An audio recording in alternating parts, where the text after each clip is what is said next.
Assalamualaikum warahmatullahi wabarakatuh. Perkenalkan, nama saya Bagas Witoko, CGP Angkatan 7, Kabupaten Pati.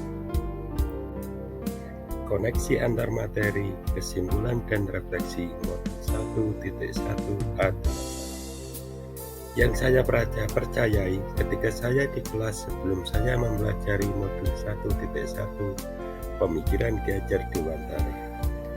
Guru adalah subjek pendidikan, peserta didik adalah objek pendidikan. Artinya kita menerapkan pengetahuan yang kita miliki diberikan kepada murid. Pengajaran dan pendidikan hampir sama. Sebagai guru, saya harus mampu mentransfer ilmu kepada peserta didik saya secara klasikal. Ceramah, diskusi, dan tanya jawab.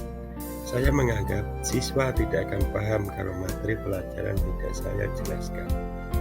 Peserta didik dikatakan telah belajar jika mereka bisa mengerjakan soal sesuai dengan kompetensi dasar yang tertera di kurikulum, serta nilainya mampu melampaui KKM. Memberikan tugas yang seragam tanpa mempertimbangkan keragaman potensi peserta didik. Pemberian sanksi atau hukuman kepada peserta didik dapat mengubah atau mengganti efek jera mereka. Yang berubah dari pemikiran atau perilaku saya setelah mempelajari modul ini. Menurut Ki Hajar Dewantara, ada 3 prinsip untuk melakukan perubahan atau sering disebut 3 asas trikon. Di antaranya yaitu kontinuitas, konvergensi, dan konsentris. Kontinuitas maksudnya adalah ketika belajar kita harus berkelanjutan. Kita tidak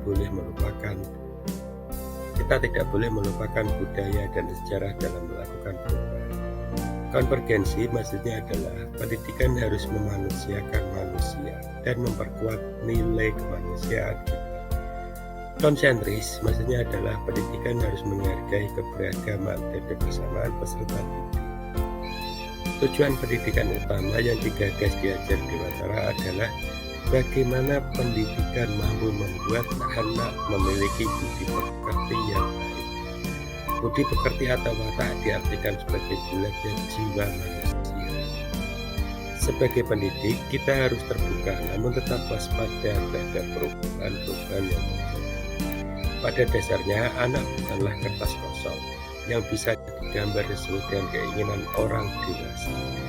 Tetapi anak sudah membawa bakat dan minatnya di dalam kodrat alam dan kodrat zaman.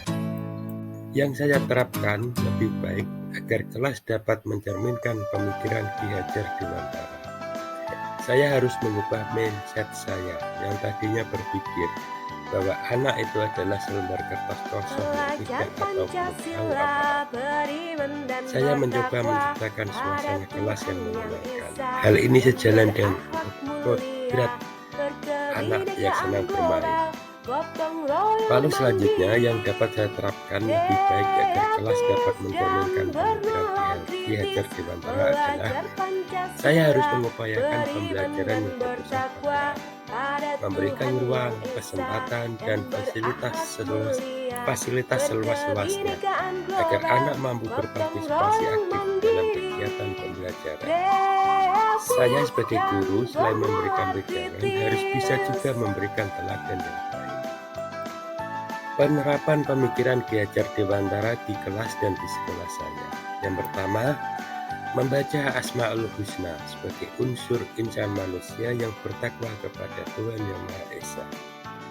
Bersalaman ketika sudah selesai membaca Asmaul Husna atau setiap pagi untuk saling menghormati guru dan peserta didik.